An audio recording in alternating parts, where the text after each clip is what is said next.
Supriyani dengan NIM 17010101099, mahasiswi UIN Antasari Banjarmasin, Fakultas Syariah, Prodi Hukum Keluarga Islam. Untuk menyelesaikan tugas praktikum B saya di Pengadilan Agama Tanjung mengenai tugas individu, tema yang saya ambil ialah alur dan prosedur berperkara di Pengadilan Agama dengan judul Isbat Nikah. Sebelum membahas tentang alur dan prosedur berperkara di Pengadilan Agama tentang isbat nikah, terlebih dahulu saya ingin menjelaskan apa sih isbat nikah itu. Pasal 2 Undang-Undang Nomor 1 Tahun 1974 tentang perkawinan, pada ayat 1, perkawinan sah apabila dilakukan menurut hukum masing-masing agama dan kepercayaannya. Ayat 2, perkawinan dicatat menurut peraturan perundang-undangan yang berlaku. Hal ini selaras dengan ketentuan pasal 7 ayat 1 kompilasi hukum Islam. Perkawinan hanya dapat dibuktikan dengan akta nikah yang dibuat oleh pegawai pencatat nikah atau PPN. Berdasarkan pasal 7 ayat 2 kompilasi hukum Islam, dalam hal perkawinan tidak dapat dibuktikan dengan akta nikah, dapat diajukan isbat nikahnya ke Pengadilan Agama. Dari ketentuan tersebut, maka isbat nikah adalah permohonan pengesahan nikah yang diajukan ke pengadilan untuk dinyatakan sahnya pernikahan dan memiliki kekuatan hukum. Jadi, isbat nikah diajukan dalam rangka mendapatkan pengakuan dari negara atas pernikahan yang statusnya hanya sah menurut agama, sehingga perkawinan tersebut berkekuatan hukum. Dengan mengajukan isbat nikah, maka pasangan suami istri yang melakukan perkawinan siri akan mendapatkan akta nikah yang kedudukannya sebagai bukti adanya perkawinan dan jaminan bagi suami istri serta melindungi hak-hak anak yang lahir dari perkawinan tersebut. Hak anak yang dimaksud antara lain akta nikah, warisan, dan lain-lain. Orang yang bisa mengajukan isbat nikah ialah yang pertama suami, yang kedua istri, yang ketiga anak, dan yang terakhir orang tua atau wali nikah. Beberapa hal yang dijadikan alasan untuk mengajukan isbat nikah. Yang pertama, untuk menyelesaikan perceraian. Yang kedua, hilangnya buku nikah. Yang ketiga, jika Anda ragu tentang sah atau tidaknya salah satu syarat pernikahan. Yang keempat, pernikahan tersebut tidak tercatat dan terjadi sebelum tahun 1974. Dan yang kelima, pernikahan tidak tercatat dan terjadi setelah tahun 1974 dan tidak melanggar ketentuan undang-undang. Langkah-langkah mengajukan permohonan atau pengesahan isbat nikah. Langkah pertama, datang ke kantor urusan agama atau KUA. Datang ke kantor urusan agama untuk meminta surat keterangan bahwa pernikahannya tidak tercatat tetapi sah menurut hukum agama. Langkah kedua, datang dan mendaftar ke kantor pengadilan agama setempat.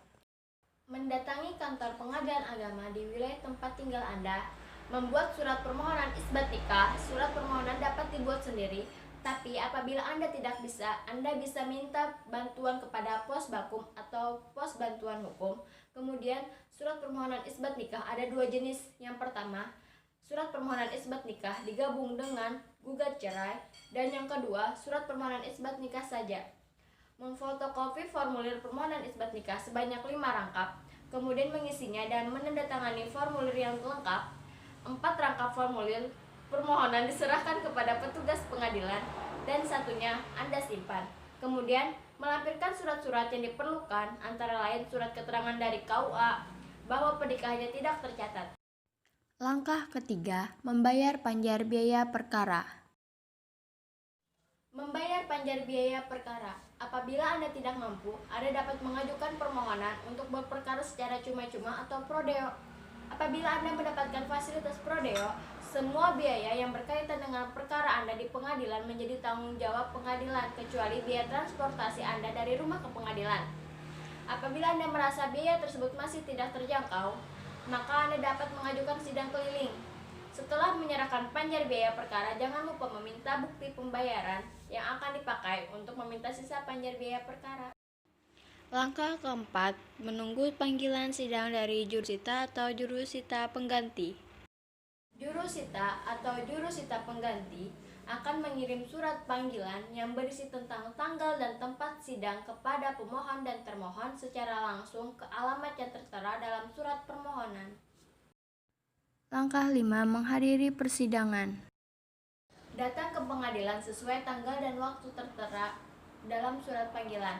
Upayakan untuk datang tepat waktu dan jangan terlambat. Kemudian, untuk sidang pertama, bawa serta dokumen seperti surat panggilan persidangan, fotokopi formulir permohonan yang telah diisi. Dalam sidang pertama ini, hakim akan menanyakan identitas para pihaknya, misalnya KTP atau kartu identitas lainnya. Dalam kondisi tertentu, hakim kemungkinan akan melakukan pemeriksaan isi permohonan. Dan untuk sidang selanjutnya, hakim akan memberitahukan kepada pemohon atau termohon yang hadir dalam persidangan kapan tanggal dan waktu sidang berikutnya. Bagi pemohon atau termohon yang tidak hadir dalam sidang, untuk persidangan berikutnya akan dilakukan pemanggilan ulang kepada yang bersangkutan melalui surat. Sidang kedua dan seterusnya, ada kemungkinan Anda harus mempersiapkan dokumen dan bukti-bukti sesuai ketentuan atau permintaan hakim. Dalam kondisi tertentu, hakim akan meminta Anda menghadirkan saksi-saksi, yaitu orang yang mengetahui pernikahan Anda, diantaranya wali nikah dan saksi nikah, atau orang-orang terdekat yang mengetahui pernikahan Anda. Langkah keenam atau langkah terakhir, putusan atau penetapan pengadilan. Jika permohonan Anda dikabulkan, pengadilan akan mengeluarkan putusan atau penetapan isbat nikah. Salinan putusan atau penetapan isbat nikah akan siap diambil setelah sidang terakhir selesai. Salinan putusan atau penetapan isbat nikah dapat diambil sendiri ke kantor pengadilan agama atau mewakilkan kepada orang lain dengan surat kuasa.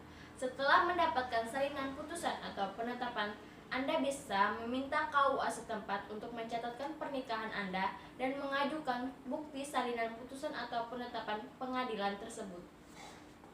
Seperti itulah alur dan prosedur isbat nikah di pengadilan agama. Sekian penyampaian dari saya. Mohon maaf apabila ada kekurangan dan kesalahan dalam penyampaian video ini. Sekian, terima kasih.